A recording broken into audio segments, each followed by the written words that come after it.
Hello, everybody. I'm back. Okay, so I feel as if I kind of have to reintroduce myself because of how long it's been since I've posted a video on this channel. I think it has been over a year now. Correct me if I'm wrong on that because I remember my last one that was up anyway was the Beatles' reaction to Please Please Me, which exquisite album.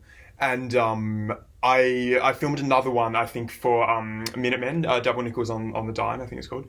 After that, and that got blocked, and then I had problems with my computer, and I lost all the original files for it. So after that, I decided I'd take a little bit of a break, which turned into quickly like a month break, which turned into now a year and counting break.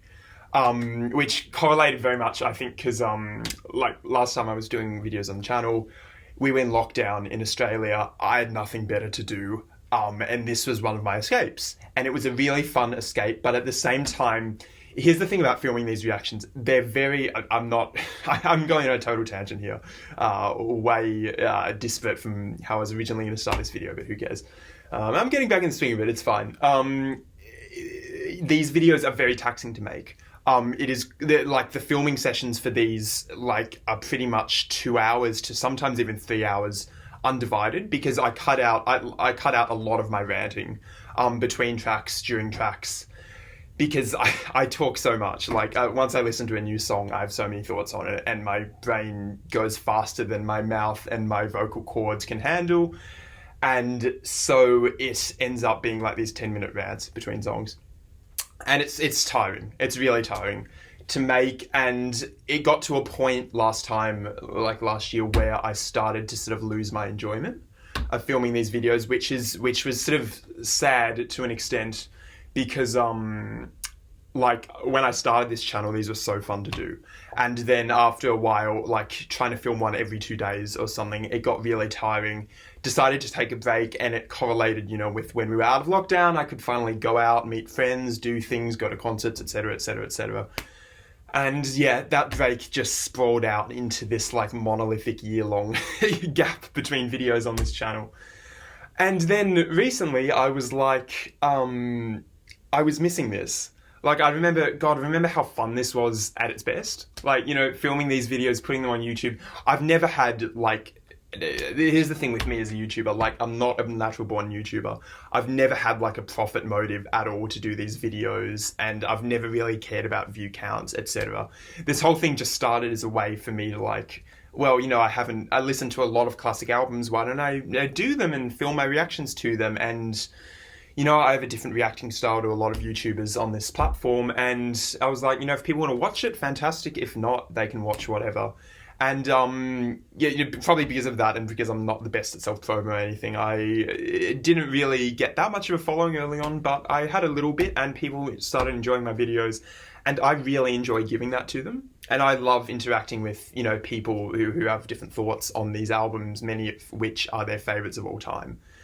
And so, yeah, it was a mix of different things that was really fun. Plus, I just love, freaking out and dancing like crazy to music, because that's just how I interact with music. It's a very physical medium for me, and I need to, express myself like that. So, all of those things meant it was super fun for me to do. And I was remembering that, and I was like, how can I capture that again, but stop the downsides of it, which was how tiring these videos are and how easy it was to get burnt out on them. So what's happened is I've worked on the model, or I've worked out a model that I'm going to currently adopt. I'm just going to make a video when I feel like it. I have no ambitions to become this huge, reaction channel on YouTube. I'm just going to make a video when I feel like it. If I feel like making a video, I'm in a mood today, and I'm like, you know what, this could be fun. Let's do this again.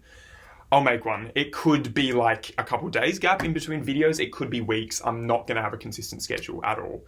So yeah, again, I'm sort of jeopardizing my chances at YouTube stardom with that. But I don't know. I feel like that'll be the most fulfilling for me. And if you guys get joy out of this, then what would I be if not to provide, right? So I should probably introduce myself for new people, shouldn't I? So yes, this channel is called SMAM Listens. I do full album reactions on this channel, generally with a couple other features here and there, which I don't really enjoy doing as much as I enjoy, you know, sitting here in front of the camera and reacting to these albums, like, played really loudly on my huge reference speakers here. So that's the whole point of this channel. I present the albums uncut if possible, though sometimes I have to remove, as with like the Beatles videos, for instance, I have to remove the original audio of the tracks so it doesn't get blocked by YouTube.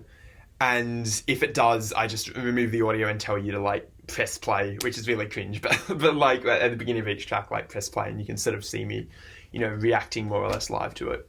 And yeah, as I said, like I don't actually make any edits in the videos. The whole point of this, right, is that you guys can like, it's like you guys listening to the album, but you just have a friend here to listen to it with. And, you know, someone that like has quite, you know, quite controversial opinions on music sometimes, but also someone that gets really into it physically.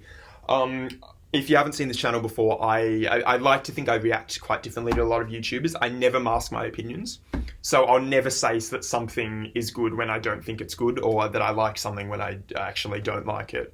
I have no like concern really for, it's probably because I'm on the youngest side, you know, I'm sort of college age, so I have no real concern for like the you know, the masters, like the old guard. Like if Beatles make a song that I don't like, I will take the piss out of that song, for instance, which I did on a number of occasions actually on the last two reactions, the last two Beatles reactions.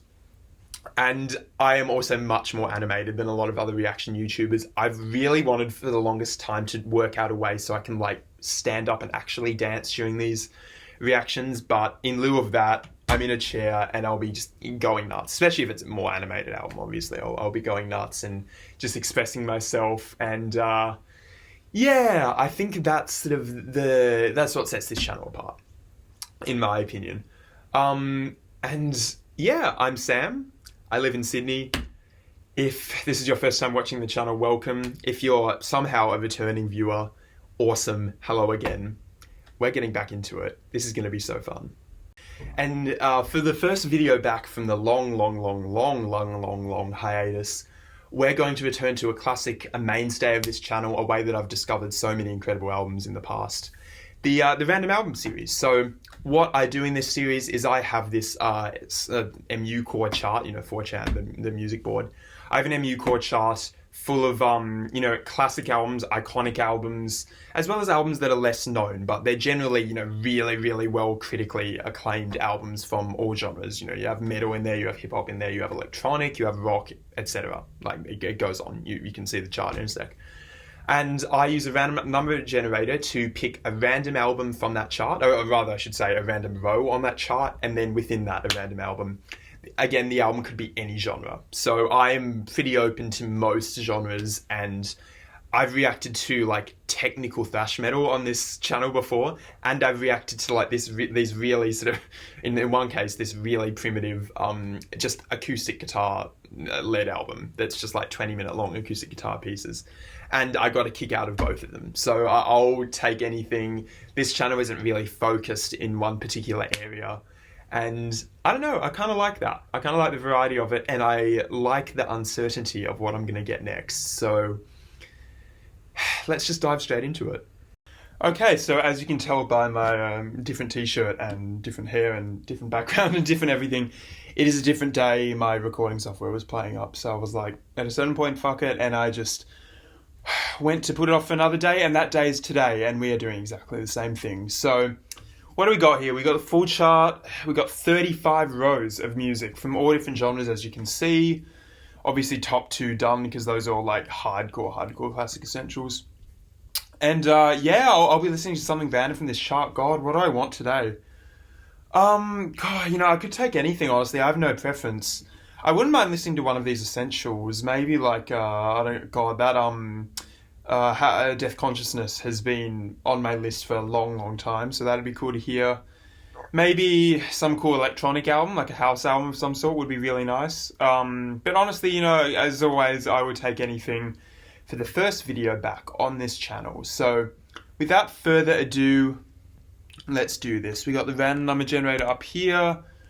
1 to 35, and the row of albums that I will be picking from today is, drum roll, 1. Oh my god, okay, I'll show, I might actually be another chance. No way, is it 1 to 35? Yeah, 1 to 35, okay. Yeah, there are only 3 choices here. That's crazy, because each is sort of significant in a way, in that they're either albums that I've been heavily recommended to listen to or that I've been planning to listen to for a while. So, obviously, as I said, we have that Deathconsciousness by Have a Nice Life. I've heard Bloodhail a long time ago, and I remember really liking it. I think the vocal melodies on that one were lovely, and it's obviously an indie essential, and I would gladly take the chance to finally listen to it. We have that Talk album, which is, Laughingstock. I don't know if that's the last one or the second to last one. I know, again, one song. I know Ascension Day. And if that's the one with Ascension Day on it, then that's just a gorgeous track again. So I'll probably love that too. Post-rock classic, influenced a lot of my favourite bands like here. And just takes a lot of influence from my favourite acts like Miles Davis, etc. From what I've heard anyway. So that would be really great. And then we have Elliott Smith. And in case you wouldn't know, because I haven't updated this channel for a long time, I'm a massive Sufjan Stevens fan. Like, massive Sufjan Stevens fan. And people always say, yeah, you need to listen to Elliott Smith. If you are, because, Elliott Smith, I mean, he's the guy that influenced, especially a lot of early Sufjan, from what I've heard. Very beloved.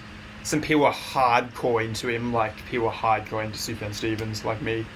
And I've heard mixed things about... I have a preference, if you don't know this channel, for like simple melodies, simple chord progressions, everything on a harmonic level being really basic and reserved. And I know Elliott Smith is not probably the best artist for that, because I know he messes a lot with chromaticism and going outside the key and some slight dissonance, harmonic ambiguity, that sort of thing. So I guess if I get that, the question will be, will it appeal to me as much as Sufjan Stevens does, with all of his simple melodies and his very basic chord progressions that never stray outside of the key.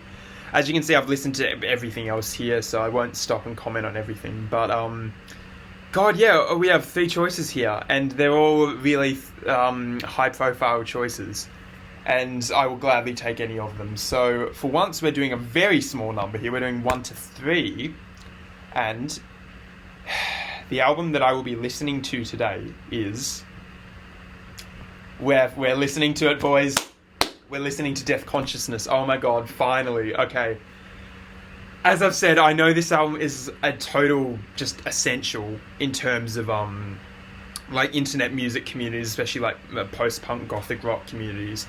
People adore this album, people get obsessed with this album, and I've only heard one track from it, but the one track I have heard is a phenomenal listen. Truly phenomenal song with... I haven't heard it for a while, but I remember the vocal melodies are great. The production's really interesting. Bass line is great. It's just a real masterpiece in general. But unfortunately, have not listened to the whole album. Or fortunately, because I get to listen to it with you guys here today. So, God, yeah, I won't say anything else. I won't delay it. I'm looking forward to hearing Deathconsciousness for the first time. Great way to ring in the start of this channel, or rather this channel getting restarted. Let's go. Okay, so I have the album up on my music playing software here, and it is longer than I expected.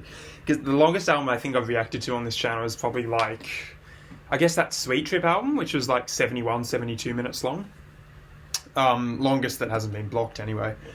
And this is about 15 minutes longer than that. This is about 85 minutes long, this album. So I don't think reasonably I'm going to be able to get through this on YouTube in one sitting without just falling to pieces and dying of exhaustion by the end. So here's what I think I'm going to do. I'm going to listen to the first half of the album. So it looks like there are 2 discs and they're named different things.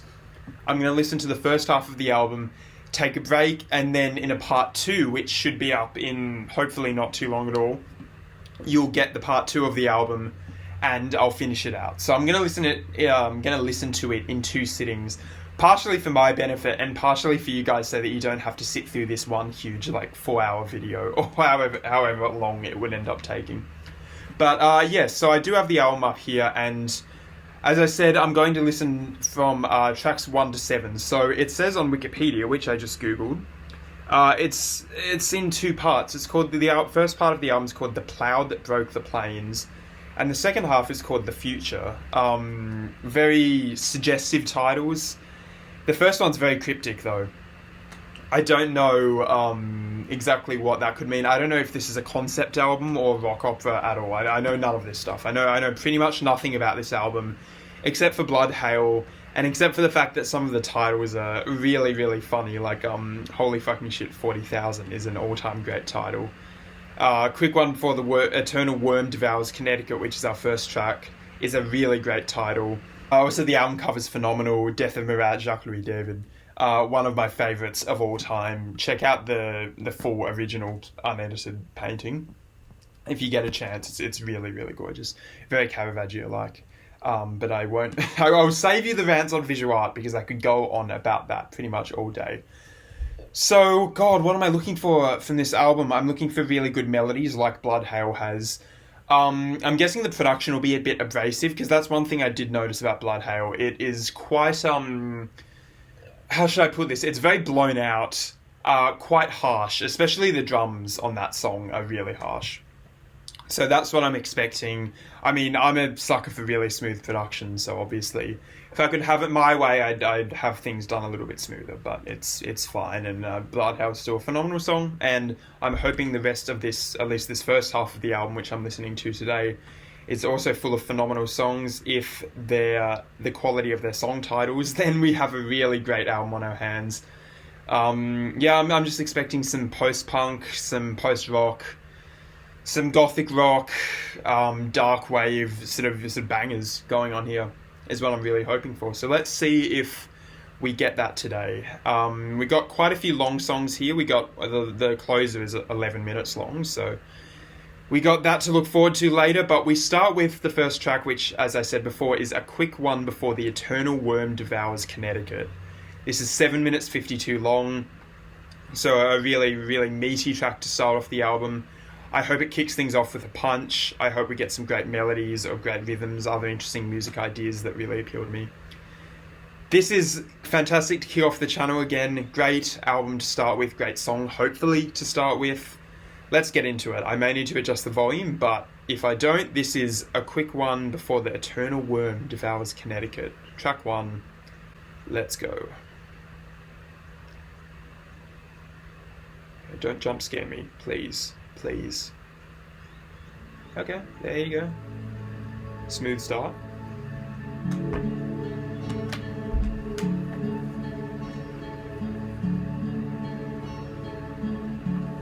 Adjust this.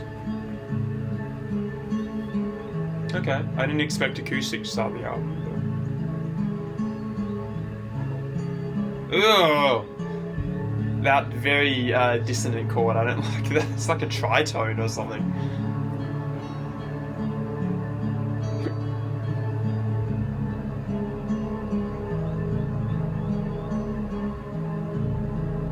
Lilting 6/8 feel. That, I don't know what that's about. They didn't need that. I mean, I guess it creates eeriness. You can't really sink into it with the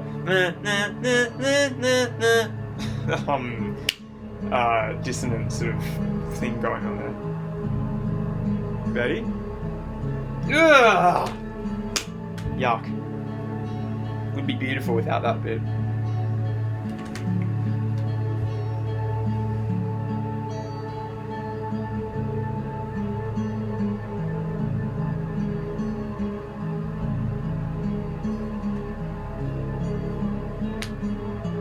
Okay, we have a change in the pattern, but it's still that same awful dissonance there. Got some nice pads in the background.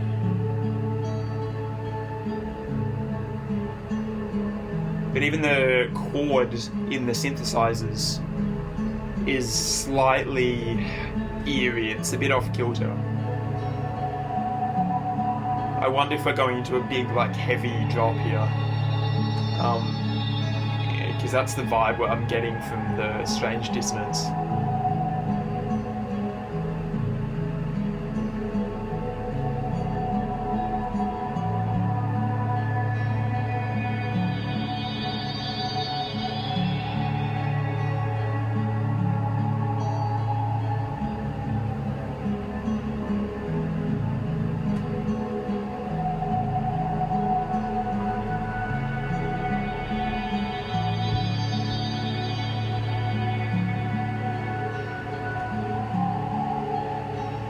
It's glowing on me actually, it's quite pretty.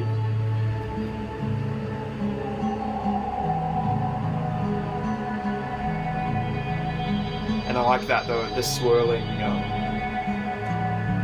synthesizer.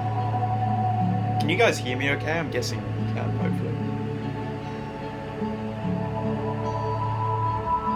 Okay, I think they've eased off on the little dissonant part of that arpeggio. Cool, neat. Liking it. Oh no, okay, I was just in the wrong spot. Never mind. I'm a really bad reaction YouTuber. Getting things wrong all over the place.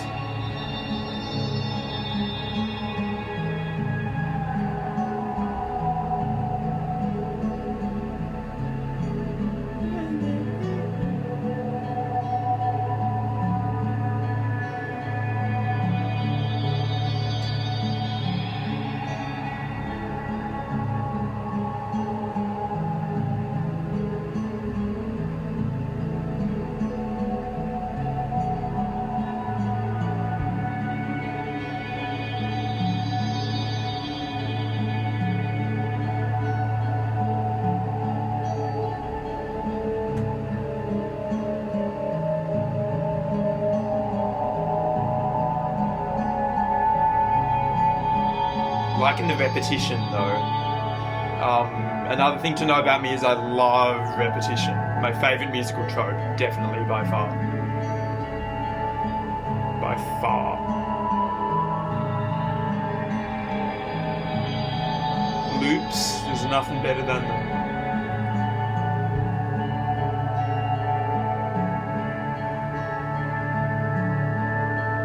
Honestly, I'd be fine if the track makes no progress from this point.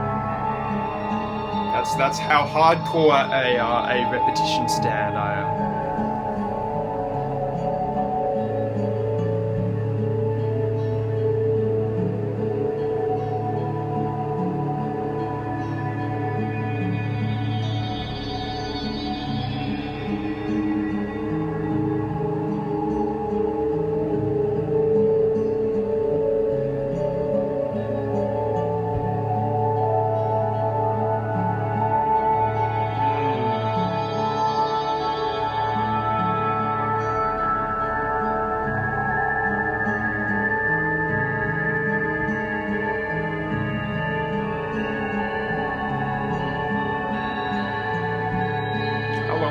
Oh god, this might be the whole track. Wow, we're almost near the end. 2 minutes left.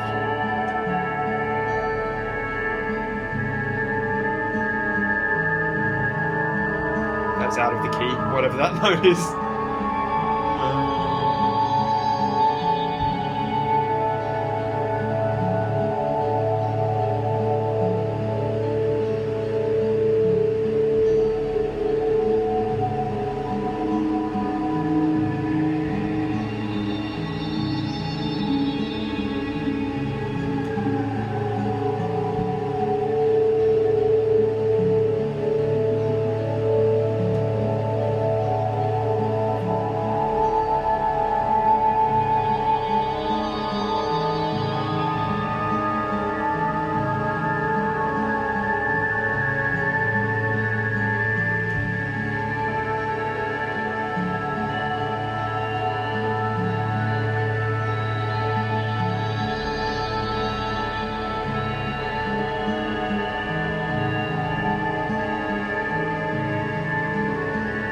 Sounds like a siren or something, like an ambulance siren.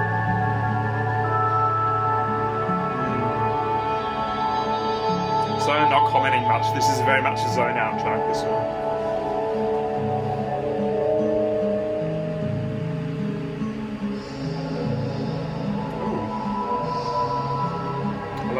Hello voices, hello vocals.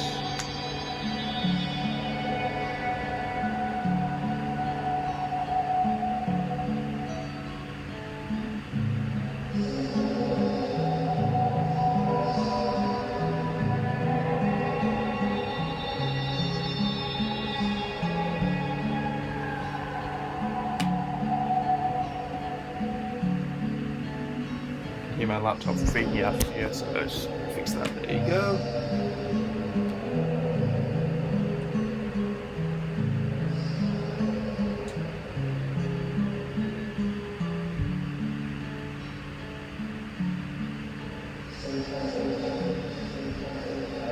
Oh shit, I've got to stop this playing the next track.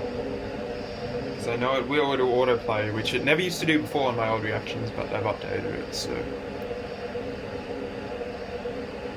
Okay, pause, bam. Got it just in time, sick, okay. Because I know Bloodhail starts very, like, loud in, like, a jump scare. God, that would be a very abrupt transition too, because that was just continuing the noise right up until Bloodhail begins. So that could be cool. So it's like you have this really melancholic, meditative, dreamy first track, and then it just slams into Bloodhail. So I like that. That's something I'll listen to on my own when I get to just listen to it front to back without interruptions, and probably really appreciate. Not to say that I didn't already really appreciate that, because wow, I expected some sort of like big post-punk, like gothic sort of epic to open the album, and I guess it is very gothic with those very moody, very dreary guitar arpeggios with almost no like treatment, no reverb, no nothing, and all of these burbling synths in the background, these sort of waves of pads that just came up and down and in and out, came up in these, you know, overwhelming torrents and then just receded from view. And I think what that created was something very unexpected, as I said, but really beautiful in the final analysis. I think that works as a delightfully unexpected little opener to an album that I assume is going to be more full of like heavy, aggressive bangers, and it works incredibly well to subvert, I think, the listener's expectations, because they think they're going in with something, and then just to say fuck you, like right off the bat, we get something completely different, and I actually like that. I like that a lot. Yeah, God, the arpeggios were just looped over and over and over, and I know some people won't appreciate that. I love that. Like, there's nothing better, as I said, nothing better than that music can do than take a good idea, like a good musical idea, whether in this case it's this little double-tracked acoustic guitar arpeggio with one playing sort of the root of the chord, then one playing a harmony, and taking it through this progression and doing it again and doing it again and doing it again and again and again on loop. And what that does, in my opinion, I always say repetition legitimizes. So it takes mediocre ideas, makes them good. It takes good ideas, makes them great. It takes great ideas and makes them phenomenal. It's something I've always maintained ever since I've pretty much been young, and sort of when I was young, I think I understood and knew it unconsciously, and I just didn't really realize it. And then as I grew older, now I can put it into words. As I said, the repetition of that was fantastic. It really lulls you into this eerie, dreamlike ambience that the first track goes for, and I think it pulls it off incredibly successfully. With I think the acoustic guitar sort of pans closer to the left channel, and that leaves like this really neat little harmonic foundation. Apart from that one little, I like that they kept it short, but that one little dissonant arpeggio, I don't know if that was like a tritone or something they were shooting for there, but you know, the one I pointed out, whatever that was bizarre, and definitely not within key. But I am glad that they kept that for just one little loop of the arpeggio and didn't dwell on it too much. And I might come to appreciate that more on further listens when I sort of expect it coming instead of it taking me sort of by surprise each time. And so, as I was saying, you have that in the sort of close to the left channel to provide this very solid harmonic foundation for the song and give you a little melody to latch onto, and then the rest is just this swirling wash of an ocean of synth effects. At some point there were voices there, like heavily reverbed vocals towards the end. It almost sounded like a plate reverb or something, like a sort of artificial like metal reverb, though I'm sure it was just done on, like, what year is this album? I have the Wikipedia up here. It's 2008. Yeah, so I'm guessing it was just on whatever platform they use, like Logic or whatever, Pro Tools. Which I thought were quite effective. I thought they were quite effective.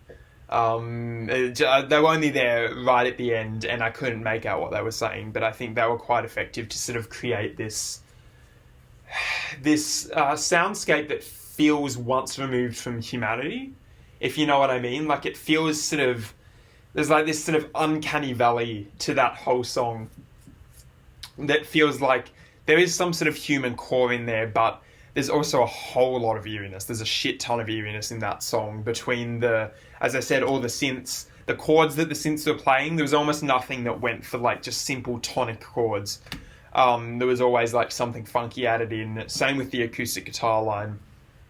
And just the way that all came together, it felt there was sort of a lilting peacefulness to it, and a real melancholy, but also a hell of a lot of uneasiness. And they didn't, you know, take cheap shots in terms of harmony. They went for sort of quite complex things. And I think someone that's more musically versed, especially in harmonic theory, than I would probably get a kick out of analysing that. But yeah, altogether it came into fusion to create a lovely, dreamy, though very eerie start to this album. I think that was really effective. I think that'll probably go down actually as one of my favourite tracks in the final analysis, unless the rest of the album just totally blows me away.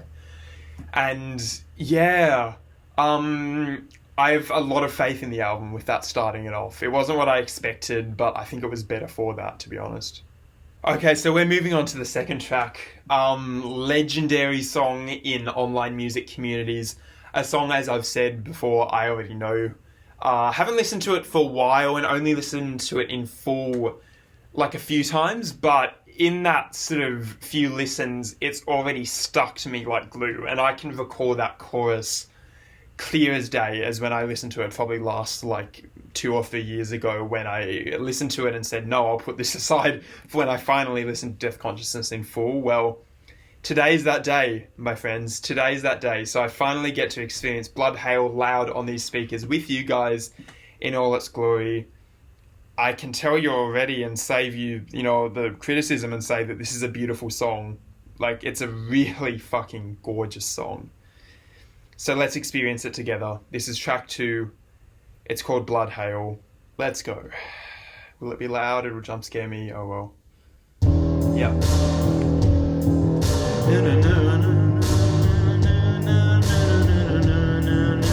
And that's a really uncanny and slightly, in fact, I'll pause it here. Barely into the song, but I will pause it to talk about something already. That bass line, so uncanny. And at first listen, it sort of doesn't make sense, like the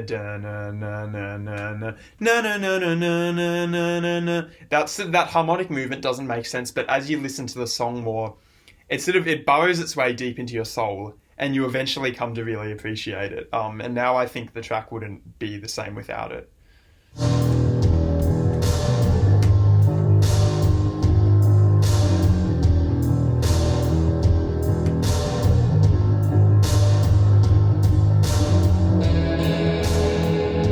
Turn this up a bit.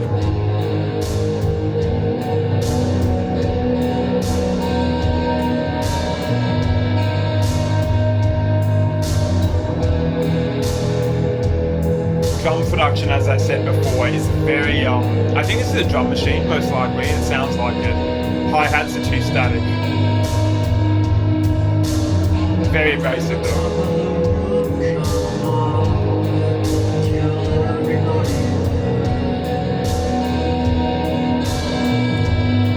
Nice guitar line.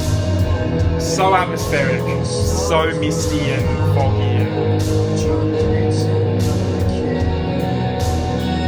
Here we go. It's a career-defining chorus here.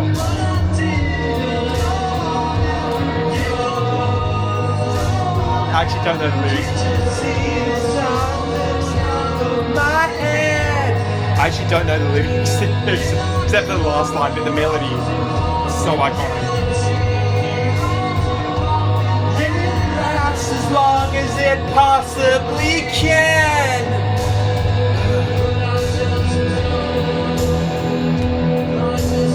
I'm going to struggle with the lyrics until Arrowhead starts.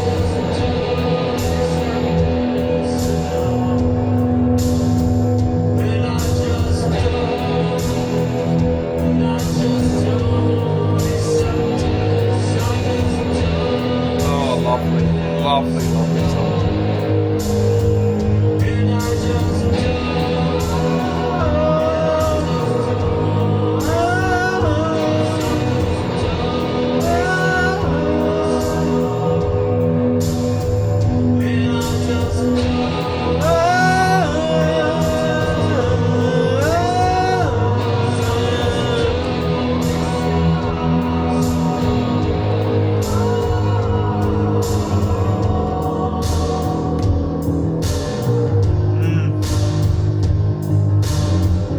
I will say, like, the song is so good, but every part pales in comparison to this chorus. Like, in my opinion, it is a bit of a waiting game to get to that just euphoric bliss moment. But when it comes,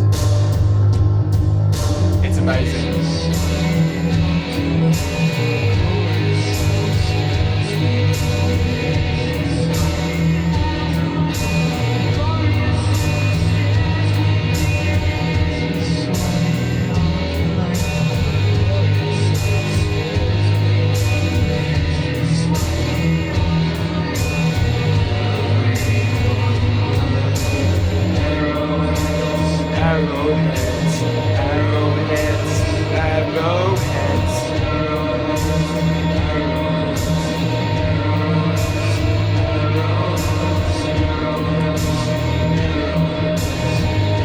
Are the lyrics nonsense? Does it actually mean something? Because if they do, then I'm not picking up on it.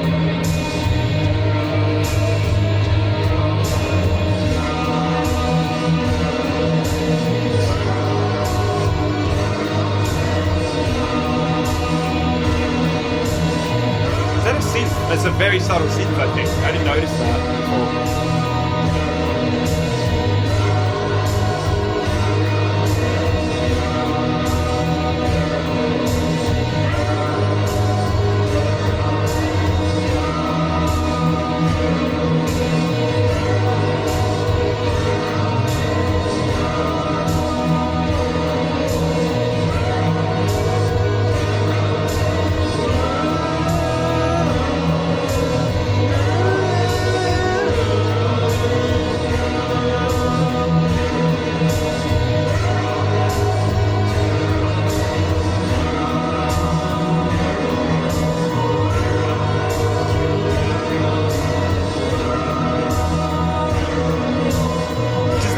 Only appear once in the song. I never remembered that. I didn't make it that it came like twice or 3 times. Wow. Oh, there it is. Yeah, that's right.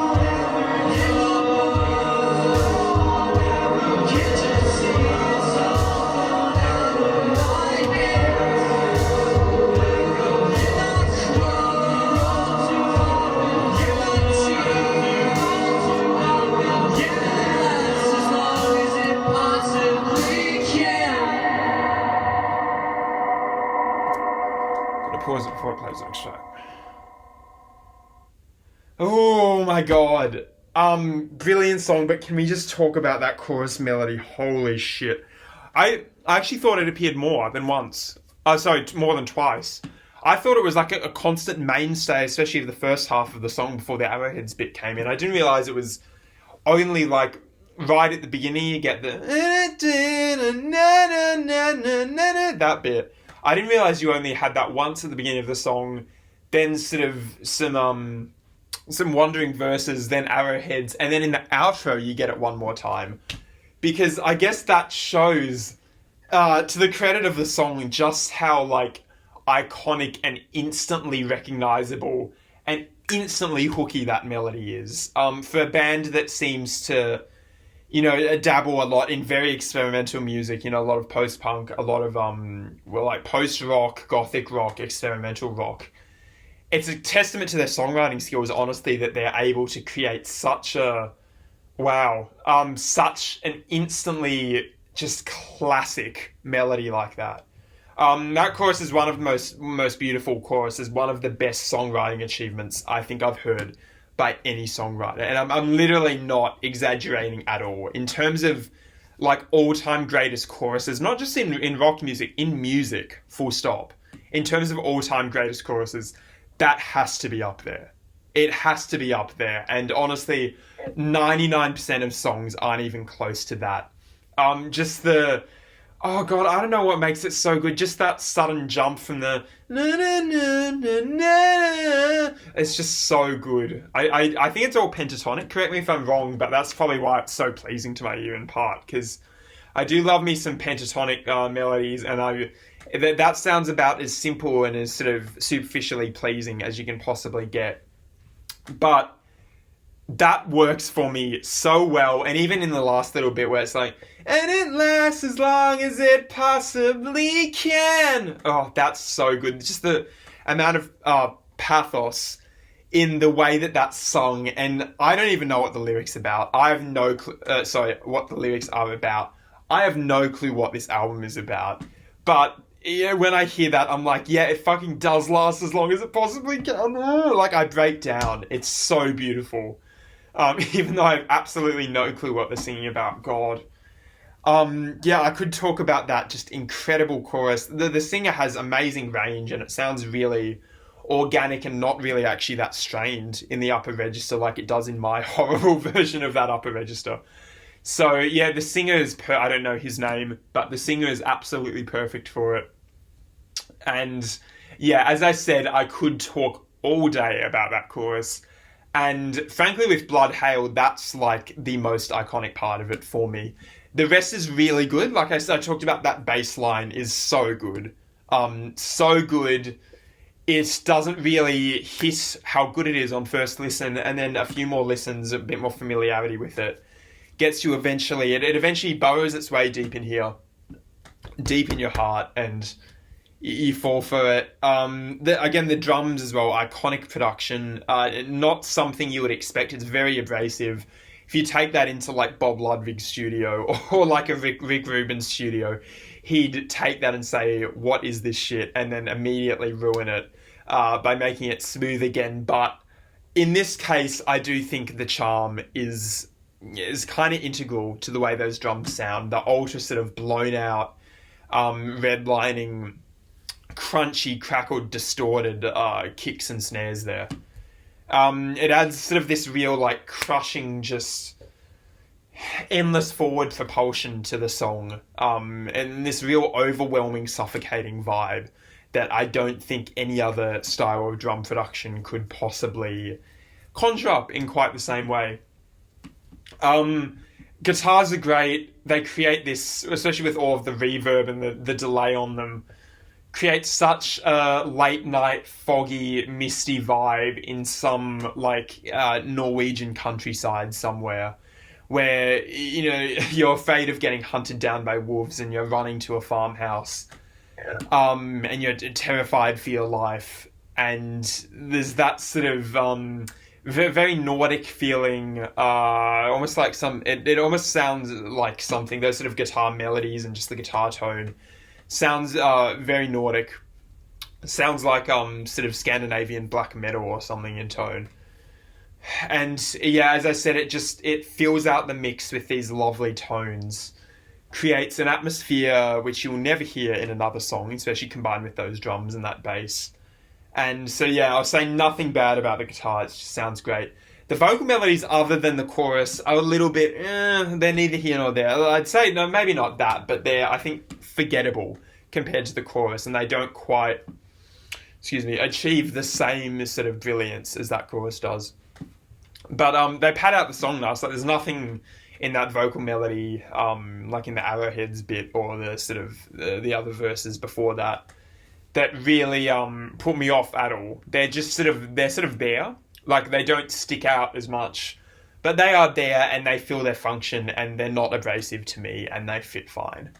Because you sort of do need something in that. But I almost wish they'd stuck another one of those choruses in there, because they had one of the most beautiful melodies ever written there, honestly. Really, honestly, genuinely, I believe that. So, yeah, if that's what the rest of the album sounds like, and if they can conjure up even an eighth of the songwriting brilliance that Bloodhail has, especially in its best moments, this is just going to be an incredible, incredible album. I love that song on the final analysis. And it lasts as long as it possibly can. So beautiful, guys. Just gorgeous. So regrettably, I do have to move on. I would listen to that again if I could, but I'm gonna churn through this because it is 3 p.m. right now, and if I listen to it again, we'd be dark and we'd still be here because I rant a lot. So track 3 is called The Big Gloom. This is the longest one so far. Is 8 minutes, second longest on this side of the album. So I'm guessing longer tracks probably won't go as hard or be as instantly melodic. That's just my sort of maybe prejudice saying that. But I'm guessing the longer tracks will be sort of more sprawling, more drawn out, maybe a bit more mellow. I could be completely wrong though. So let's test out that hypothesis. So track 3 is called The Big Gloom. Let's go.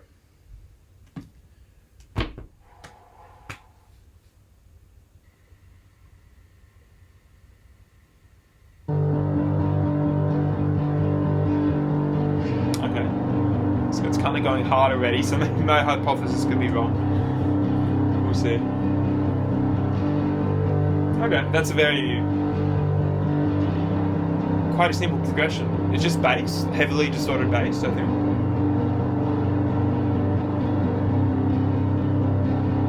Resolve. Yeah. Nice progression.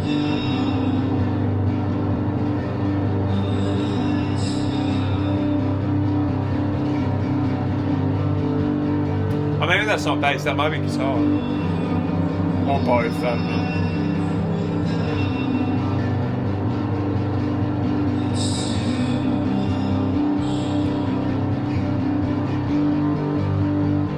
I feel like some pop punk drums are gonna like boom ka boom ka boom boom ka, like Blink 182 style.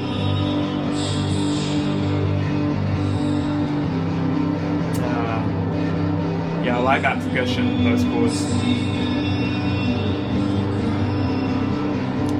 Chords and melodies make or break a song for me. Everything else can be however it wants to be, but those two are the foundations, and I love them.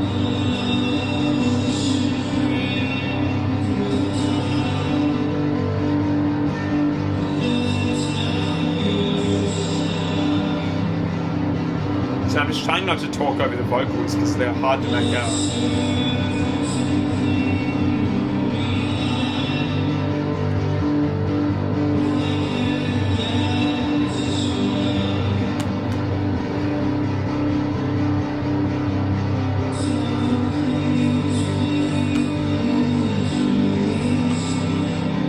Okay.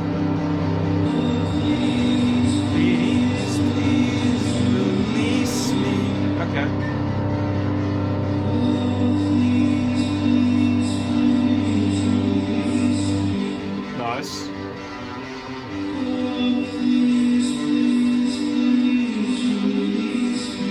Nice. Nice melody. Okay. Jesus. Okay. I did expect a drum break there, but I didn't think they'd be so weirdly produced. Even more weird than Bloodhail. Very sort of like ambience turned up, like hard pans left and right. Not much body to them.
Okay, I'm getting a bit filtered. I do wish those drums were a little bit more forward in the mix and punchier. So, being real.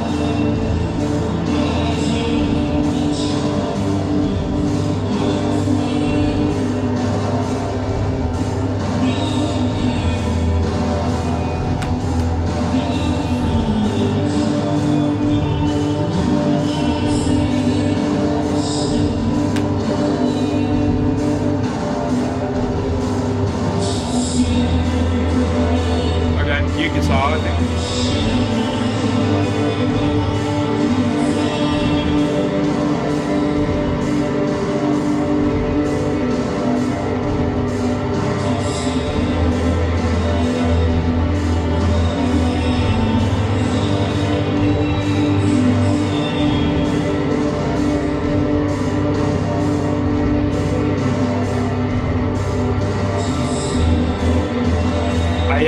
how repetitive the songs on this album are. That's what I like.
Get like one really smoothly produced guitar at the end here.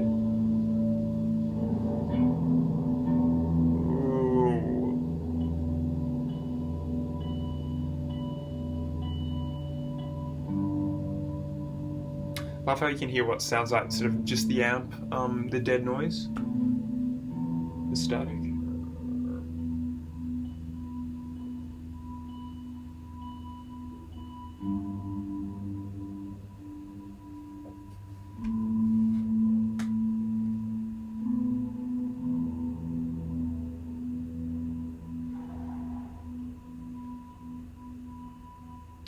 Howdy partner, it's high noon saloon. I can't do it. A wild, wild west accent. I won't even try. So what it sounds like? It sounds like some Ennio Morricone shit. Ennio Morricone. Looks like we have a lot of silence at the end of this. Is this going to jump scare me with something?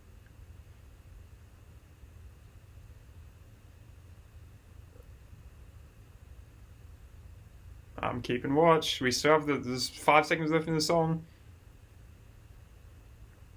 Okay, I'm going to call it here, 8:02. I'm just going to assume there's nothing important here in the last second. I will admit to this, I did get a little bit filtered by the production on that one. Bloodhail was pushing it. But in the end I have come down on the side that this sort of quite odd production on that song sort of makes the song more charming and like without it to be incomplete. But that was like, it took my challenge and said, okay, you want weird, we'll give you weird. And then proceeded to hit me with some of the strangest, most sort of bodiless production I think I've heard on a song in a long time. So, I mean, it starts with sort of just the bass and guitar, I think maybe, melange of the two. Which is alright, like those are produced more or less in line with the previous track.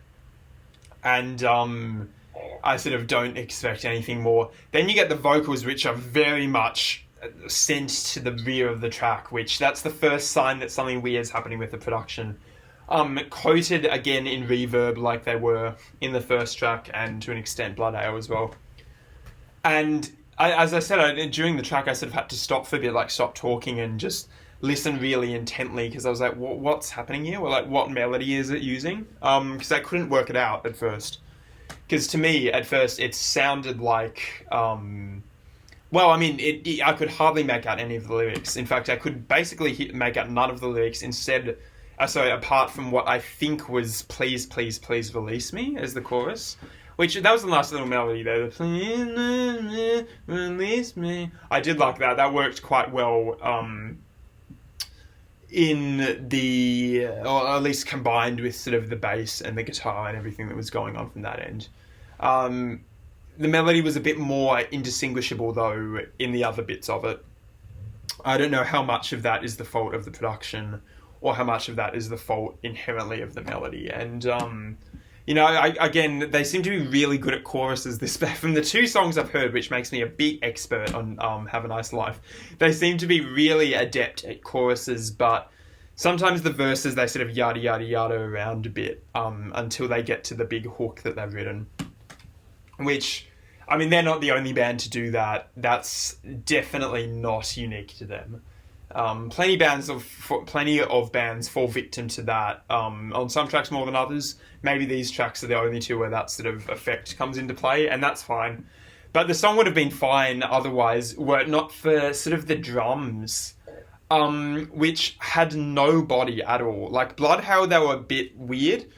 This track, they had no body at all. It was all just the trebles and maybe the very deepest of the bass. There was no mids at all in those drums. They had like no kick, no punch. It was sort of like, this is like a really weird comparison, but like, it's like some candy or chocolate with a soft center, right? Like the outside is hard and solid, and then you bite into it and it's just a soft center. That's sort of what those drums felt like, except there was no center at all. It was just sort of that crunchy chocolate casing around a candy that had no filling. That's what it sounded like to me. It was the equivalent of that. It was just like the sort of this like spherical sound. This is so weird. Yeah, you'll get what I mean if you're a long-term fan of this album. But it was like this sort of hollow beach ball sound. Where there was this sort of, as I said, crisp outside with a lot of treble and sort of crunchy distortion. But the middle had no kick, like there was nothing to hit me here. Which basically means there were just no mids. Which I think that, in my opinion, took away from the track a bit. I think it did. I won't pretend to think that added to it a lot, just for the sake of saying it. I think that track is the first one that would have actually been served better with a different production decision. If they just recorded those drums with a little bit more punch to them, I think the track would have been better off, because it would have given it a more solid foundation. But as it stood, like, the drums pretty much did nothing that the bass didn't do, because they both sort of sounded, they had roughly the same tone. They were both like heavily distorted. Again, lots of treble, lots of crunch, but not much sort of like kick in the chest body. And as I said, they both sort of functioned the same role, and the drums, I guess, did outline like a shadow of a rhythm, but they didn't really go all the way there, and they were sort of both panned like hard left and right, which is weird. So that took away from the track pretty actively to me. It was alright. Again, there was nothing like actively offensive about it. I did think the last minute or so was the best bit, where the guitar just went completely clean, and it played this lovely little pentatonic melody that again sounded like High Noon in the Wild West. And I thought that was fantastic. That little bit there was fantastic. Almost could have been a foundation for a song of its own, I think. And I almost wish it was pretty much maybe the whole song. But yeah, I don't know, maybe I'll need more re-listens to get unfiltered by the drummers, but I got hardcore filtered by that song on first listen. I'll fully admit it's my least favourite so far. Okay, so the next song is even longer. The next song, track 4, halfway through the first side, and it's called Hunter. There's a great Björk song called Hunter. Fantastic Björk song called Hunter. Opens homogenic, so I'm hoping that this song carries maybe some of the might of that fantastic song. Longest one so far. It's 9 minutes 43, second longest on the album as a whole. It's going to be a hope of mine that we sort of get more into production that's more accessible for the average Joe like me on this track. I can definitely tell this has been recorded in like very low budget confines. It definitely feels like a sort of bedroom recording album to me. But I don't know, maybe track 4 goes for like some hip hop break, or it goes for some just like shallow sequenced 4 on the floor kick drum style beat. We have no way of knowing. That's what I'd probably appreciate at this point. But let's see. This is track 4, Hunter, 9 minutes 43. Let's settle in, boys. We have a long one.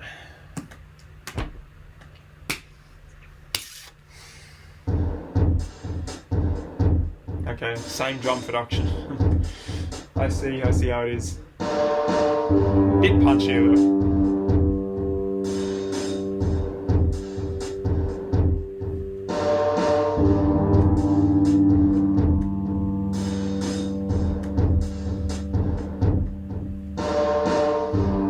Very martial, very industrial rhythm here.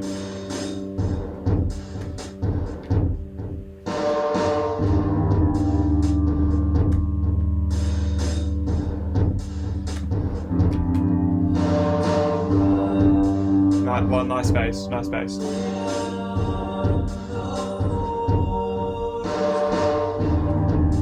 Bring the vocals forward just a bit, please.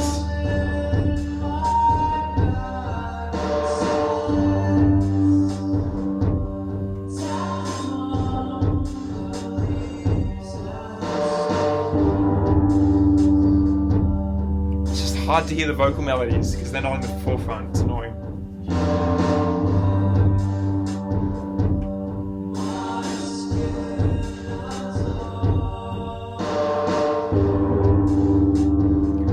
I mean, I like the progression, and I like what I'm hearing of the vocal melody, but the problem is it gets, like, drowned underneath the drums basically every time there's one of those, the snare hits.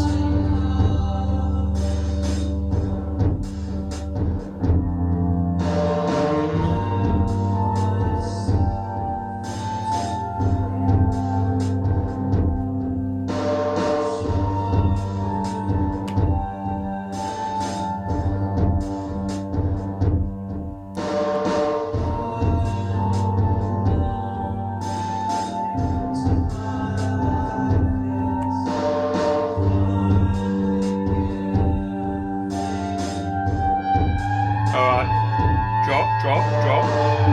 Okay. That's cool, very unnerving, that bit. Sounds like Metal Machine music or something.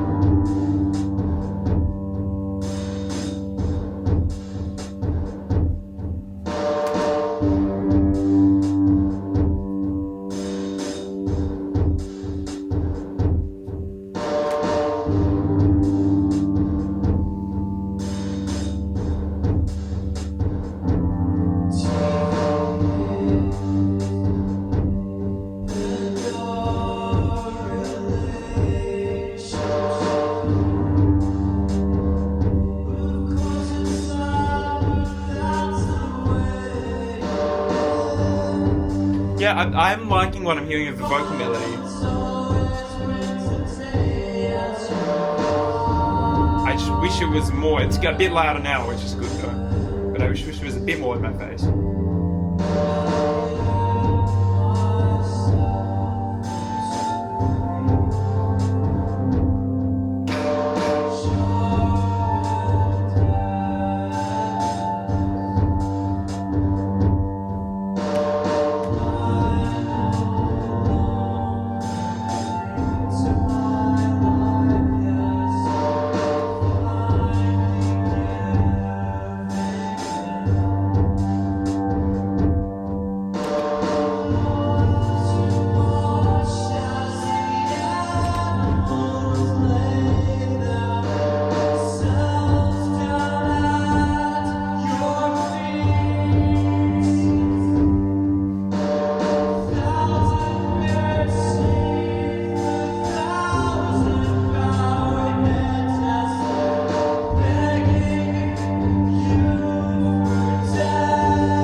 Yeah, good vocal melody. I'm appreciating that actually.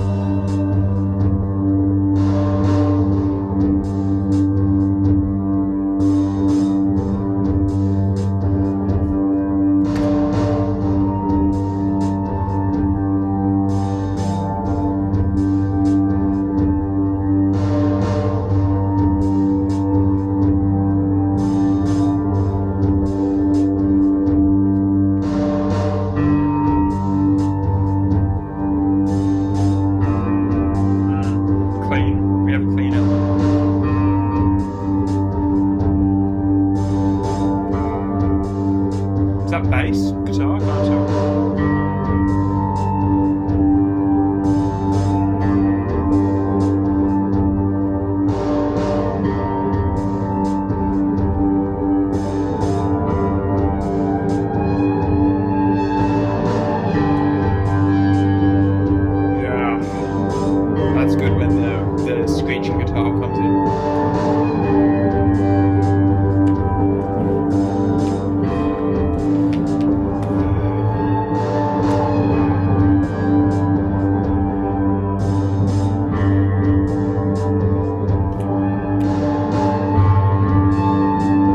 Lots of clipping. Lots of clipping. Yeah, definitely not this ain't Rick Rubin produced, that's for sure. Well, Rick Rubin actually, that's actually kind of wrong because he does like his clipping. If you listen to Californication recently, you know that he likes that loud mastering. Or Death Magnetic. Oh.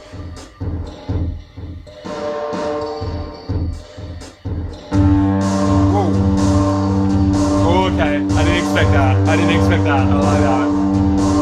I chose the wrong moment to lie down. Oh. I like that a lot.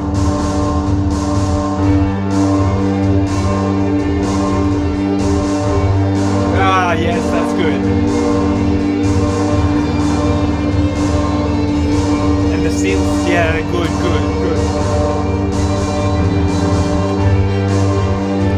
Ah, yes.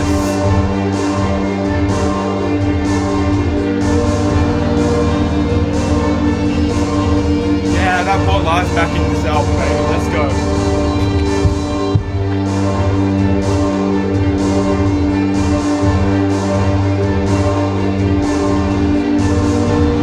Yes, so good.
Oh shit, it's over. My god, that flew quickly. Holy crap. Stop. Oh my god, okay, they brought me in. They brought me back in. I was losing faith. at this album, and then the drum drop happened, which I'm sure you guys knew was coming if you've already listened to this album. Or if you haven't, then congratulations for hearing that for the first time. I think that's an achievement, because of how incredible it is. It was losing me until the drum drop, and then the drum drop just came in and like blasted my head straight off. Oh my god, that was so good. That was so good. Like the beginning with I was like, at the beginning, okay, so we have a Marshall drum rhythm here. It sounds very sequenced. Bit of delay on that. Definitely sounds like it was made in like Pro Tools in 2 seconds, or Ableton in 2 seconds. But it's all right. It's fine. I liked the little chord progression set up just by those single bass notes. Very eerie. It did feel like it was building towards something. But then sort of the next 4 minutes happened. Not much changed. And the vocals were still, in my opinion, obscured way too far in the back. There was some nice little melodies happening that I could pick out in the vocals in the first half, but it wasn't anything like on a Bloodhail level, but it was certainly better than probably any other vocal melodies I'd heard on the album, excepting, the Bloodhail chorus. So that was all going well, but it wasn't really, on the whole, sort of hitting me here, and I was getting a little bit bored by it. And so then I sort of reclined back on my chair and was like, okay, we're settled in for the long haul here. I guess I can let this track sort of massage me and lull me into liking it a lot more than I already do. And then just at my most unsuspecting moment, it just came in with that with these like heavy Bloodhail style drums that had a lot more punch than anything on what was it, the Big Gloom, the third track. A lot more punch than anything on that song, and definitely a lot more punch than the sequence drums. Finally, we got a bit of the mids back, which hit me here. And that was just such a cool moment. Like, that's one of the coolest. There are a lot of, there's a grand tradition of amazing drum breaks in songs. Like, some of my favorites, you have Styrofoam Boots by Modest Mouse has a fantastic one. Richard Ramirez Died of Natural Causes by Sun Kill Moon has an amazing one in the second half. What else? There are a ton of other amazing drum breaks. I just can't think of them now. Julius by Fish. That's a Fish. I'm a Fish fan, by the way. If you didn't know that, that's one of my less admirable preferences in music. But there's a grand tradition of amazing drum breaks that just take you completely by surprise in music, and that is up there. Hunter is so up there. Like, that just took me by such surprise and gave me life again, and just made that track from maybe a C or a B tier song into like an A or an S tier song, almost as good, if not as good, as Bloodhail. Everything in that second half improved. It had so much energy, it had so much pep, just those big churning walls of guitars that slowly just came in, as well as the synthesizers. At the beginning of that section, they were, again, not that dissonant. It was like pure payoff. It was like pure release in that section. Again, there was not much dissonance in that last half. It was just, okay, we gave you like a lot of dissonance and sort of strange stuff happening up to this point, some chromatic uncertainty. Let's just hit you with like walls of sound that imply the tonic really heavily and let you just groove the hell out. So all of those walls of noise were fantastic. The chord progression, completely fantastic in the second half as well. I don't know if it was the same as in the first half, but if it was, then it really made itself known to me more than it did in the first half, that's for sure, with sort of the rollicking, churning chords marking out the changes. And the vocal melody was just great too. It was really, really great. Everything about that second half was so good. The way it built up and up, and just up and to this massive climax at the end, then just stopped for these drum hits that just pummeled you, and then it was out. What a masterclass. Wow. Oh my god, I really genuinely loved that.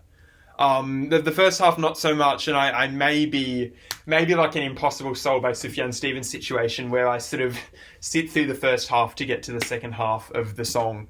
But god, wow. Did you? Because you saw me grooving out there. This is 100% genuine. That's, I think, Bloodhail caliber. That was so cool. I mean, it still sounded abrasive. Like, it's still not a casual listen or anything. It still wasn't as accessible. Not as accessible as Bloodhail, for sure. But, man, oh my god, it just hit me so hard. It pummeled me. It is a bit of a cheap thrill going into this sort of big driving drum break after a tense first half. But it's a cheap thrill that I will buy into each and every single time. Phenomenal. It hit it out of the park for me, that song. Oh my god. As good as Björk's Hunter, I mean, it's pretty close, to be honest. Oh man, I just took 5 minutes to come down from that. How do you even follow that up? How do you follow that up? They try to follow it up with a song called Telefony, which is 4 minutes 36 long, but I think almost anything will pale in comparison, to be honest, after that second half. God damn. God damn. Okay. So yeah, track 5 is called Telefony. Let's try this out. This is 4 minutes 36 long. Maybe it's a bit of a shorter, punchier song. I guess we'll see. Oh my god. Please be as good as Bloodhail or Hunter. That's just all I want. It's the even numbered tracks are killing it. It's the odd numbered... Actually, no. That's not true because the first track was really, really phenomenal too. It was just the Big Gloom that sort of hit me as a bit but we'll see if track 5 continues the general trend of this album being really good so far. It's track 5, Telefony. Let's go. Woo! Oh my god. What a high. What a high.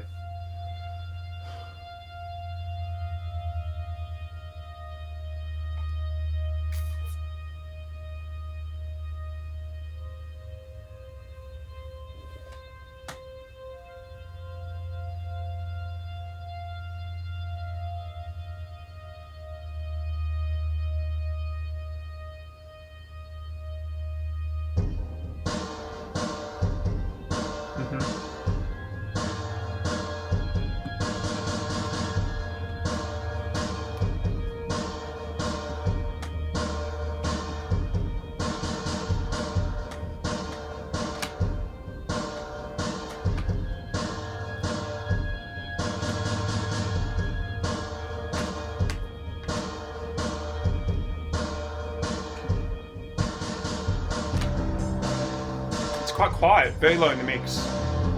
Have I messed something up? Have I turned it down by accident?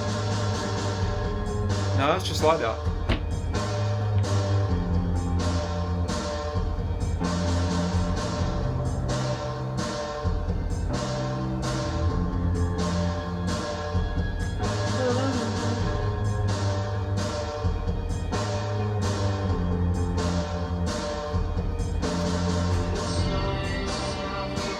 Okay, they could have mastered this louder. That's a bit rough.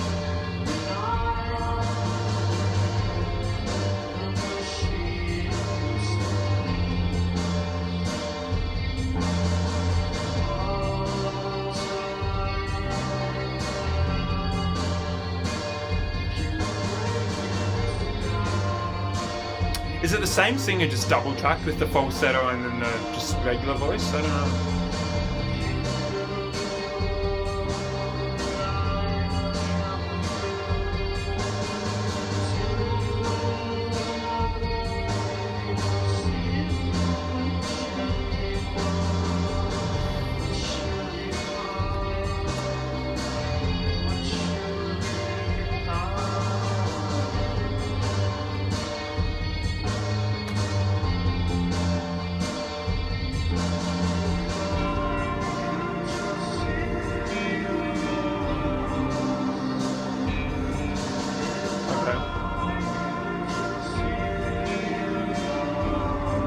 Okay, that melody's alright, it resolves nicely, but...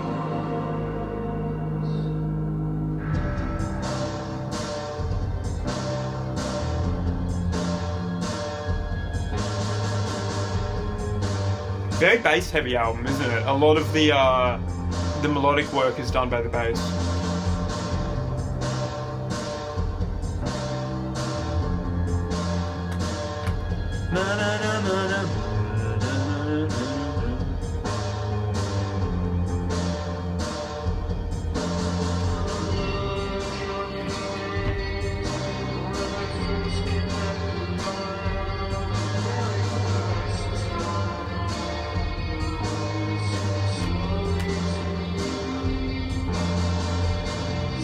yeah, this needs to be badly mastered louder.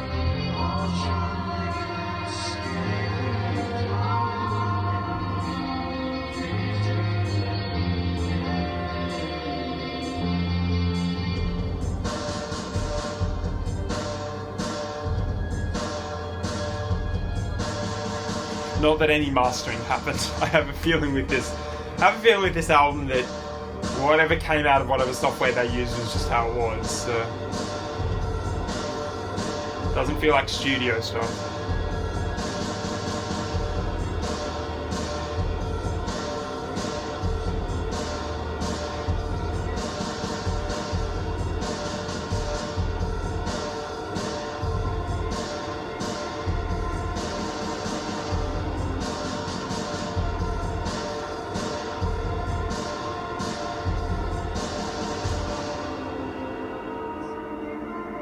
Okay.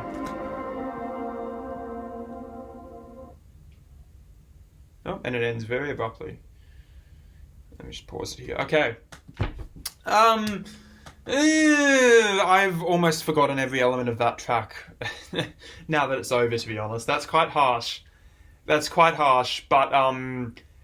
instead of being like a nice wallop or a cherry on top of the cake that was Hunter, that did feel like a bit of a deflating sigh. Quite forgettable, not as much memorable happening even as like the Big Gloom, which is a track I'm not a huge fan of. Suffered from some of the same issues, but the main one on this is that like no element was loud. Like normally on the tracks I've heard so far, some elements are really sort of, not well mixed, but they're at least present in the mix and really forward and in your face and punchy to a degree. But in that, it was like, that was mastered like 5 decibels quieter than the rest of the album, which is just, that's weird. Weird. I don't know why that wasn't like corrected, or if that was an intentional thing. Maybe it was meant to sound like a whisper or meant to sound like a transmission from an alien landscape or something arty like that. But yeah, as it stood, they really needed to fix like that. That's like the Big Gloom. That's something where it's like, okay, come on. Sort of there's lo-fi and then there's that where it just doesn't sort of mesh with how any of the rest of the album sounds, purely on a loudness perspective. So yeah, that did take away a lot from that track. Songwriting wise, there wasn't anything, at least that I could hear, if I could hear it, which I barely could. There wasn't anything super phenomenal going on, I wouldn't say. I mean, the melody was good. It sounded like the chorus resolved nicely. There was some nice sort of, interlocking falsetto with normal vocals. That was all right. That was pretty good. Bass line was sort of forgettable. Drum part was quite martial, like the beginning of Hunter. A little bit more memorable because it had a bit more sort of pep in its step, but ultimately, still a little bit neither here nor there. Guitar sort of didn't really make itself known that much in that mix. And as I said, I've sort of already forgotten most of the characteristics of that song apart from the drum part and the bass part. Yeah, definitely my least favourite so far, I'd say. I think that was like, at least the Big Gloom felt like a bit of a strange experiment. This just felt like a regular song that just wasn't produced in anywhere near an optimal capacity. Yeah, I actually don't have much to say on that. I think that one was a bit of a dud, to be honest. Now, of course, it might grow on me in subsequent listens, but this is just my pure, uncut first reaction, and as I've said, I never hide like my true first reactions from anybody, especially when it comes to music. So that's just how I see it. Again, that song might grow on me. I don't know if it's one of the more beloved songs on this album, but I can't say it would be. Like, I can't imagine it would be, surely. So yeah, that was track 5, Telefony. It really did kill the momentum, I think, from Hunter. I would have hoped for something a bit better, but that one was a bit of a whimper instead of a bang. Maybe we get something better with the 6th track and second last of the first half of the album, which is called Who Would Leave Their Son Out in the Sun? I don't know who would do that. They get heat stroke. Those kids get heat stroke. Don't leave them in a hot car, like the Beatles told you to do. The Beatles said that about dogs. So Beatles are like, leave your dog in a hot car. That was their best song. But, you know, Death Consciousness comes with a reply. Have a nice life. Death Consciousness comes with a reply. It says, who would leave their son or anything out in the sun? So I'm assuming we'll get lots of very complex public service announcement lyrics about heat stroke on this song. We'll see if that's the case. This is track 6. Please be better than Telefony. Who would leave their son out in the sun? Good question.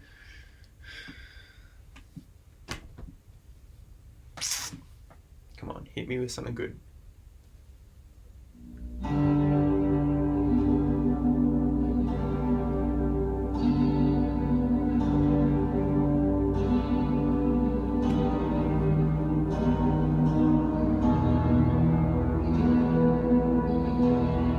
It's like a really distorted acoustic guitar just being hit one note at a time, I think.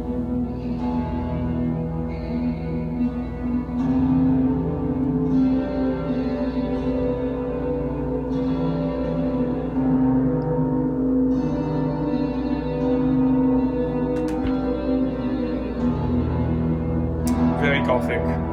Almost Swans-like with that chord that was just played. Like Soundtracks era.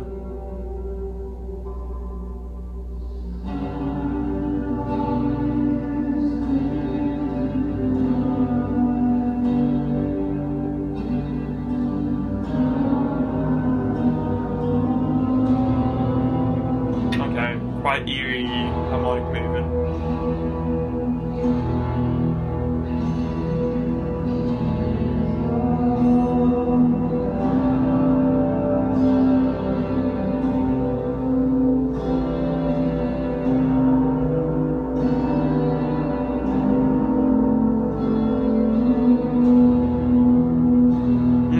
Feels almost country-like Americana or something. With that acoustic.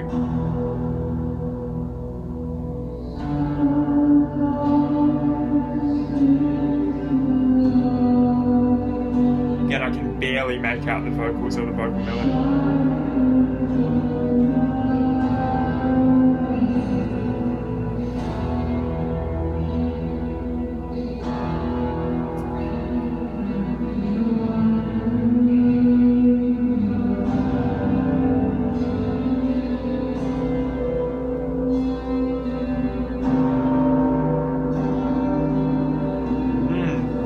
Definitely has an Americana vibe. Just the chords. Also, I think the song it reminds me of is Empathy by Swans on Soundtracks.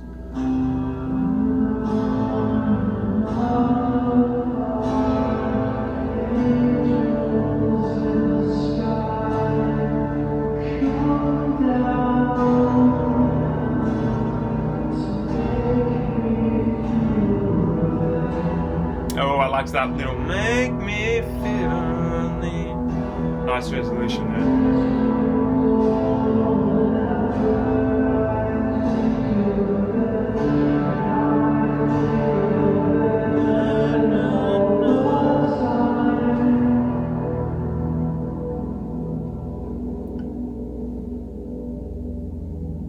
Probably the most indistinct song so far.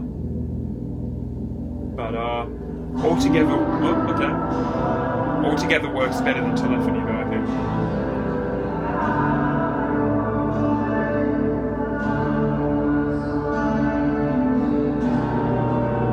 That's an eerie chord, that one. That one builds up a lot of tension and then resolves with what sounds like a 7th chord maybe.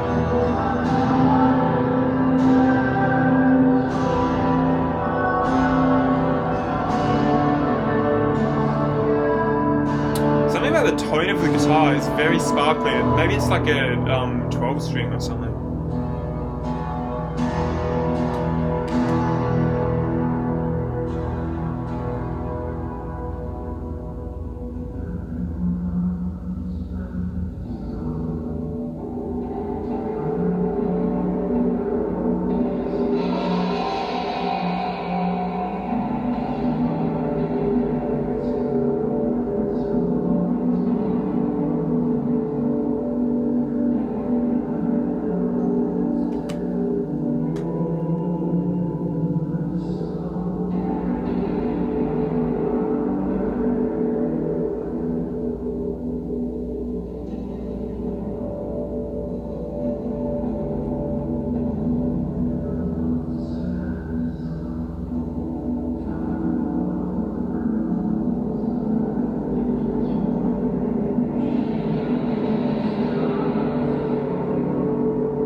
That actually might not even be a tonic. That might be a fifth.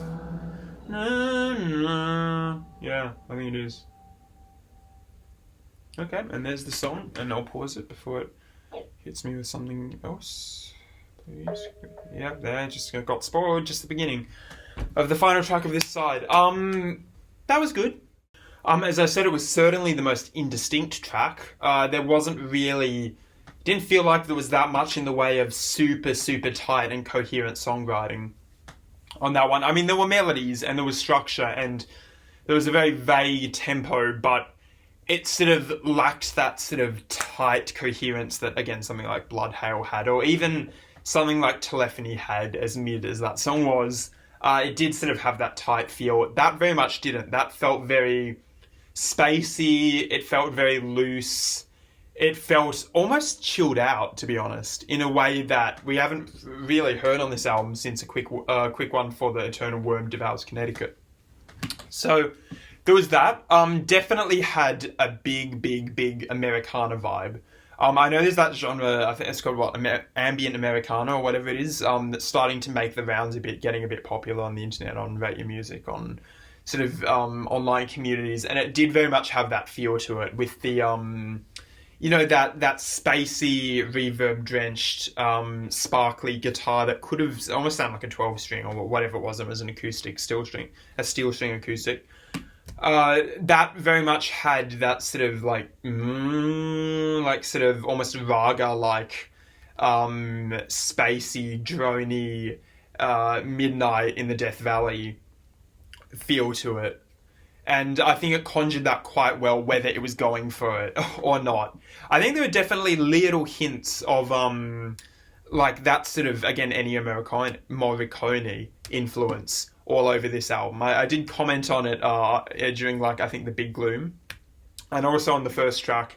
I think there are little hints of that sort of Wild West aesthetic feel on a lot of these songs, with that quite sparkly guitar that cuts through occasionally. A lot of those sort of indistinct washes of sound. And in that case, sort of quite pretty, almost melodic guitar playing, which you don't really get as much on the other songs. So I definitely feel that comes through. I like it. I didn't mind that track. It wasn't something that I'd re-listen to, certainly actively. Did remind me as well of some late period Swan stuff, like around, as I said, around Soundtracks to the Blind, My Father, maybe The Seer, that sort of era. Well, I guess The Seer and My Father weren't a thing when this album came out, so let's just make that Soundtracks. But I do hear a bit of Soundtracks influence on that, and I wonder if they were big Swans fans. But yeah, just something about the way the guitar was produced, the amount of reverb it had, that sort of thing, with like the lack of really cohesive rhythm and like super sort of like tight Marshall drumming on that one. Definitely had that feel to it. Vocals were more or less indistinct. There were one or two little melodies that stuck out, but again, nothing like... I think Bloodhail still holds the record for like the first and only really top-notch vocal melody on this album so far. And yeah, I think that worked better than Telefony overall. It definitely had a bit of an interlude vibe to it. But if it was an interlude, then it was a pretty damn good interlude. I think it was quite good. I enjoyed it.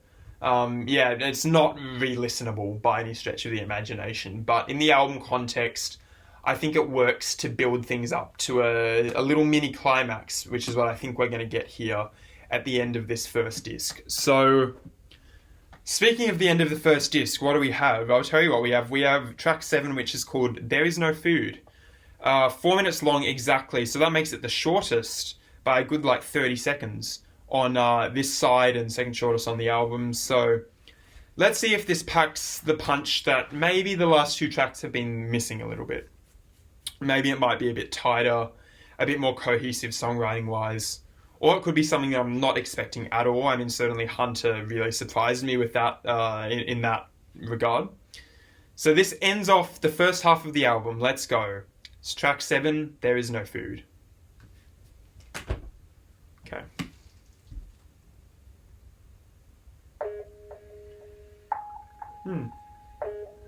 Cool. Synths.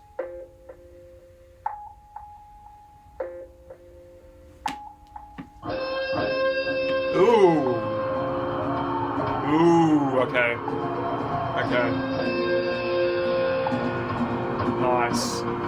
First really prominent synth use on the album that I can remember, apart from the first track, the pads. Is that the first time a sort of melodic synth has been used really prominently?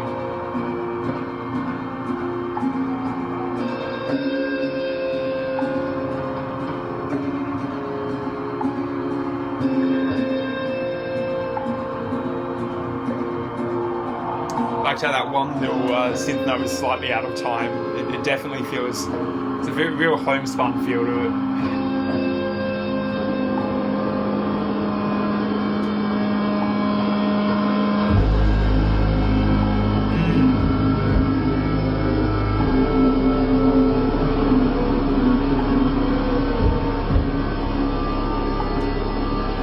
This is almost like Sigur Rós or something.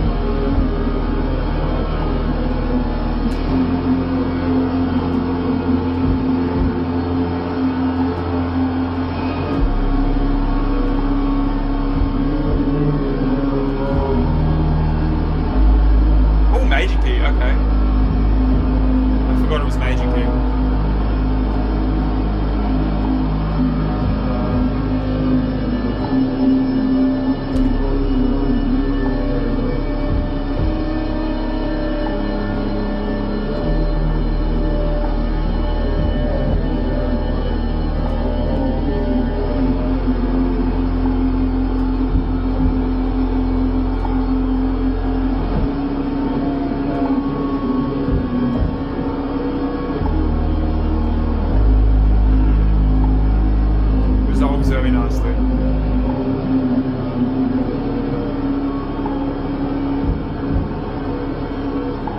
Great little synth part though. Very effective. Yeah, nice little synth part. Oh, okay, we go minor. Nice. But I assume we'll go back to yeah, there it is. Back to major resolution.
Little bit of bass kick to end off this second half of the album.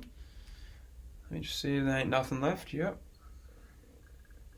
Okay, cool. That is the first half of Deathconsciousness. Nice. Okay, we did it. Yeah, that song, I actually didn't expect that at all. I thought we were going to get something a bit heavier for some reason. I don't know why. I did think we were going to get something heavier to end off that first half of the album, but no, we got something equally as formless as Why Would Someone Leave Their Son Out in the Sun. But, if anything, even more so. Though, I guess that time there was quite a steady tempo, which was established by that, really nice little synth melody. I mean, it's hard to call it a melody because it barely is a melody. It was just like two tapped notes in a little progression. But yeah, that little synth melody cut through the mix really nicely. It was definitely one of the sharpest elements I've heard so far on this album, so that was good. And then you had the main sort of dominant part, I guess, was the that almost sort of drone metal-like guitar. It reminded me of like something on an Earth album or something like that, like really sludgy, droney, glacial guitar that nevertheless did sort of coalesce into this major key progression that I thought was really good. It had a real sense of majesty to it. I think that's how you describe that song, as a super, super majestic song. Again, not, I would say, super re-listenable, but I did prefer that over even like Who Would Leave Their Son Out in the Sun, and definitely Telefony. Again, yeah, not re-listenable, but the little progression, they like to generally keep it to quite simple progressions on this album so far, and yeah, as I said, that little major key progression, very nice. Super satisfying, just intrinsically satisfying to my ears. Especially when played with that like monolithic guitar sound that was still sort of in the background quite a bit, but you could hear the really, really chunky tone that it had. So on the whole, it worked for me.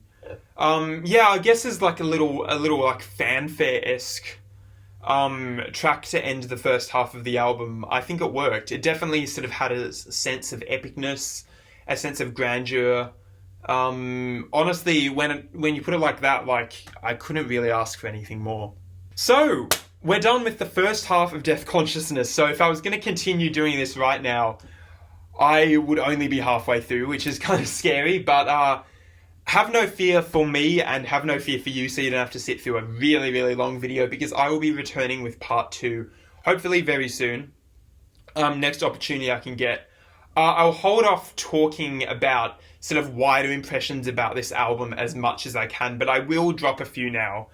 I will say that, you know, people talk a lot about this album being super atmospheric.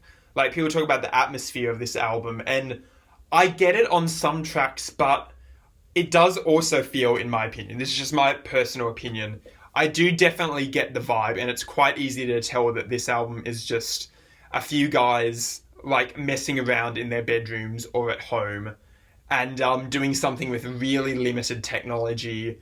And I have a feeling that some of the sort of aesthetic and production decisions might not be as intentional as some people write about. I could be completely, like, this could be a major label thing. I actually don't know. But to me, this definitely has a feel of, yeah, as I said, people messing around in their bedrooms, and occasionally, coming up against some little production issues and niggles that could be fixed if they were more experienced. So yeah, a lot of the things, like, I think the slightly indistinct drum sounds, stuff like that, I think is probably more of a product of sort of an amateurish recording than it is of an intentional aesthetic. That's how it comes across to me, especially when you get things like the track Telefony, which is probably the only real dud on that first half. I'm going to go out and call that a dud song. And it was for a few reasons, but part of the reason was that mastering was so bad. Like, it was way too quiet compared to the rest of the tracks. So yeah, that definitely reeked of inexperience. But God, the highs on that side were really, really high. Like, obviously Bloodhail, I've talked enough about it, but on the whole, it's a phenomenal song with one of the greatest choruses I've ever heard. Fact. So you have that. And the other one to give a big shout out to is Hunter, which the first half is decent, but then you get to the second half and just realize that first half is this big tense build up to this huge explosion that the second half is, of these loud pummeling crashing drums, heavy walls of guitar and synthesizer, and just like a super, super shoegazy and sort of, to be honest, quite like scary vibe to the second half of that song. It genuinely gave me the same vibes that some of the early Swans material does. And I've invoked the Swans name twice so far, but I will be honest and say that's the vibe it gives me. But God, it was really good. It was so, so good. Also, big shout out to A Quick One. I won't read the full title. A Quick One was very good. I liked the little acoustic guitar progression. Definitely one of the prettiest and cleanest moments on the album so far. And I guess shout out to that last track. That last track was pretty good. Big Gloom had potential, in my opinion, stifled a bit by production. Niggles, especially in those drums. But again, all of these songs could grow on me on subsequent listens. So this could be a real grower of an album. So far, I like it. I think there's potential for it to be improved and be more consistent in the second half, though. And that's what I'm looking for come the next video. So that is the first half of this reaction to gothic rock, post-punk, post-rock, shoegaze masterpiece, Deathconsciousness. Hit that like button, subscribe, turn on the bell, do all that good stuff. Leave a comment to let me know your impressions on this album, because I will read them and reply to them like 9 times out of 10, unless you're trolling me or something. And also, let me know your feelings on my reaction style or your feelings on my takes. If you have any feedback, if you have any suggestions, I would take anything you give me. And just generally, I would love to hear from you. So thank you so much. I'm excited to get this channel back into action. Again, I might not be posting as regularly, but I think this second half should hopefully come soon. So fingers crossed, and having a great time. Until the next video, see you guys.